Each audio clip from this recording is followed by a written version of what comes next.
Selamat datang di cerita gelap. Apa yang akan kamu lakukan jika sendirian dalam kegelapan? Aku Lunara. Dan kali ini Lunara akan membawamu ke cerita Raka yang diteror oleh tangisan misterius dari hutan. Tekan tombol subscribe dan nyalakan notifikasi agar kamu tidak tersesat dalam kegelapan. Mari kita mulai.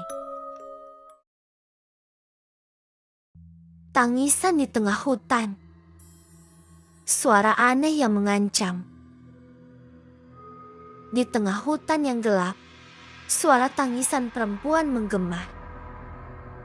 Merayap di antara pohon-pohon durian. Raka, seorang pemuda yang baru mulai bekerja di kebun durian, mencoba menyesuaikan diri dengan suasana baru yang terasa asing baginya. Kebun itu terletak jauh dari pemukiman, dikelilingi hutan gelap yang menakutkan. Sebuah gubuk kecil menjadi tempatnya berteduh dan beristirahat di malam hari.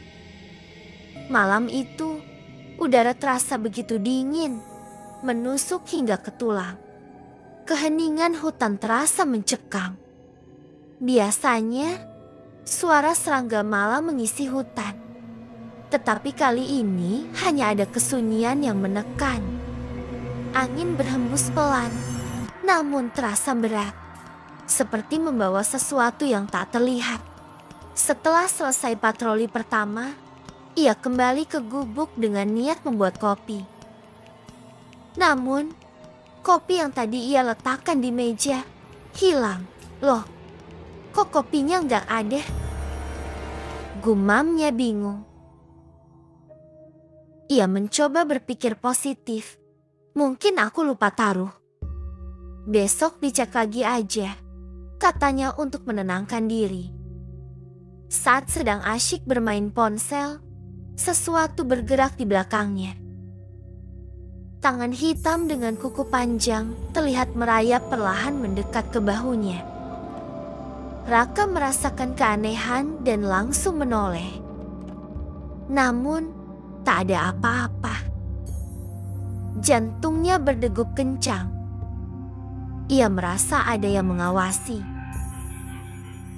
Tiba-tiba, suara tangisan perempuan terdengar, perlahan namun jelas. Raka menajamkan pendengarannya sambil berdiri, mencoba mencari arah suara. Suara apa itu? Tangisan. Gumamnya pelan, sambil melangkah perlahan ke arah sumber suara. Namun, bau busuk yang sangat menyengat tiba-tiba menyeruak, membuatnya mual. Bau itu semakin kuat saat ia terus mendekat. Ketika ia menggeser daun yang menghalangi pandangannya dengan tangan gemetar. Langkah Raka terasa berat, seolah ada sesuatu yang mengawasinya dari belakang. Ia beberapa kali menoleh, tetapi tidak menemukan apa-apa.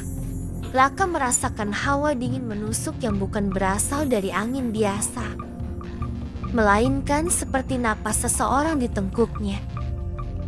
Perasaan ganjil makin menyelimutinya. Suara bisikan aneh mulai terdengar, menyusup langsung ke pikirannya. Bisikan itu tidak bisa ia fahami, namun terasa sangat nyata. Raka mencoba melawan rasa takut, tetapi tubuhnya semakin lemas. Kesadarannya perlahan memudar. Ketika ia membuka mata, suasana masih gelap dan mencekam. Suara tangisan itu kini berubah menjadi jeritan panjang yang menusuk telinga. Terdengar sangat dekat, seolah berada tepat di belakangnya. Saat Raka berbalik untuk kembali ke gubuk, ia terkejut. Seorang wanita berdiri di depannya.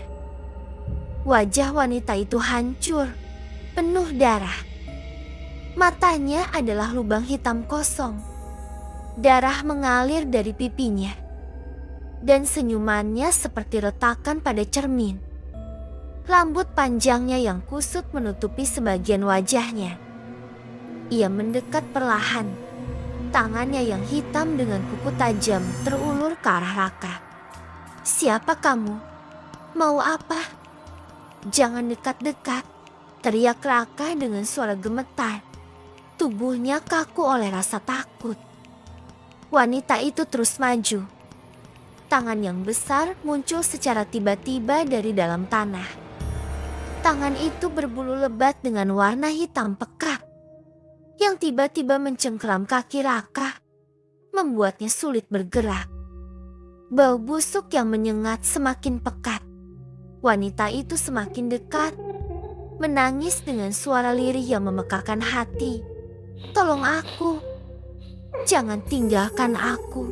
Raka mencoba melawan, tetapi tubuhnya terasa berat. Saat ia hampir kehilangan kesadaran, suara seseorang memanggilnya dari kejauhan. "Raka, kamu ngapain di situ?" Raka tersentak dan mulai sadar. Ia melihat pemilik kebun berdiri di dekat gubuk, menatapnya dengan bingung. Raka berlari kembali ke gubuk, gemetar saat menceritakan apa yang terjadi.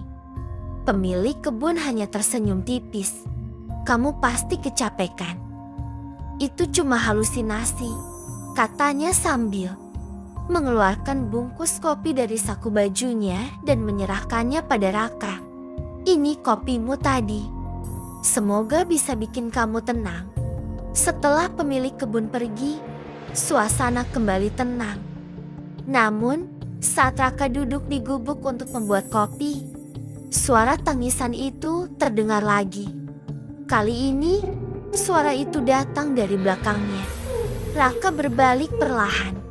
Wanita itu muncul lagi, menangis dengan tangan terulur ke arahnya. Raka ingin berteriak, tetapi suaranya terkunci di tenggorokan. Wanita itu semakin dekat. Tangisannya berubah menjadi jeritan panjang yang memekakan telinga. Dalam kepanikannya, Raka meraih cangkir kopi panas dan melemparkan isinya ke wajah wanita itu. Wanita itu menjerit kesakitan, tetapi alih-alih mundur, ia melayang dengan kecepatan mengerikan menuju Raka. Raka berlari sekuat tenaga menuju pemukiman warga. Suara tangisan itu semakin keras, terus mengikutinya. Ketika akhirnya sampai di pemukiman, suara itu mendadak hilang. Namun, saat ia berjalan ke rumah pemilik kebun untuk mencari perlindungan, ia melihat sesuatu yang membuat darahnya membeku. Di dalam rumah itu, ia melihat pemilik kebun sedang berbicara dengan wanita yang sama.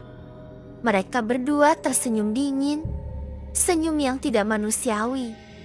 Mereka menoleh ke arahnya dengan tatapan tajam.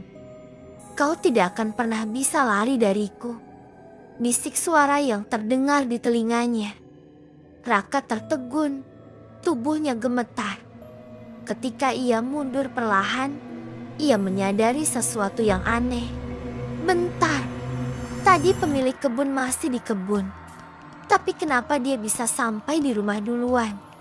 Tunggu, apa ini? Raka melihat noda hitam di kakinya.